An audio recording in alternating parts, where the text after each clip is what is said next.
দর্শক, পিএসএলের রিশাদ হোসেনের আক্রোঝরা বোলিং, পেশাওয়ার জালমির বিপক্ষে চোখ ধাঁধানো বল রিশাদের। অবিশ্বাস্য বোলিং করে রীতিমতো চমকে দিয়েছেন সবাইকে। একের পর এক স্টাম্প ভেঙে করলেন রেকর্ড। প্রথম ওভারেই ফিরালেন অজির অলরাউন্ডার অ্যারন হার্টিককে। দর্শক, এসবের বিস্তারিত থাকছে ভিডিওর প্রতিবেদনে। দর্শক, পাকিস্তান সুপার লিগ পিএসএল আছে দ্বিতীয় ম্যাচে পেশাওয়ার জালমির বিপক্ষে খেলতে নেমেছে রিশাদের দল রাওয়ালপিন্ডি। শুরুতে আগে ব্যাটিং করার সিদ্ধান্ত নেন রিশাদের দল। তার আগে ব্যাটিং করতে নেমে নির্ধারিত 20 ওভার শেষে 215 রানের বড় লক্ষ্য দাঁড় করায় রাওয়ালপিন্ডি। সেই লক্ষ্যে তারা করতে নেমে শুরু থেকেই দুর্দান্ত খেলতে থাকেন পেশাওয়ার জালমির ব্যাটাররা। শুরু থেকে তেমন একটা সুবিধা করতে পারেন রাওয়ালপিন্ডির বোলাররা। এবারের পিএসএলে পেশাওয়ার জালমির বিপক্ষে নিজের ব্যক্তিগত তৃতীয় ওভারে তৃতীয় বলে ফেরান অজির অলরাউন্ডার অ্যারন হার্টিককে। প্রথম ওভারে পান উইকেটের দেখা রিশাদ হোসেন।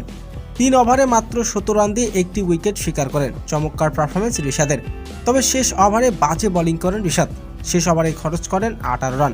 তাতে নির্ধারিত 4 ওভার বোলিং করার সুযোগ পান রিশাদ। তাতে খরচ করেছেন 35 রান, নিয়েছেন একটি উইকেট। রিশাদের দুর্দান্ত বোলিং। পিএসএল এ রাওয়ালপিন্ডির হয়ে বোলিং রিশাদের এমন পারফরমেন্স। তবে রিশাদের এমন দুর্দান্ত বোলিংয়ে এদিন জয়ের দেখা পাননি তার দল। 5 উইকেট হাতে রেখে জয় নিশ্চিত করেন পেশাওয়ার জালমির।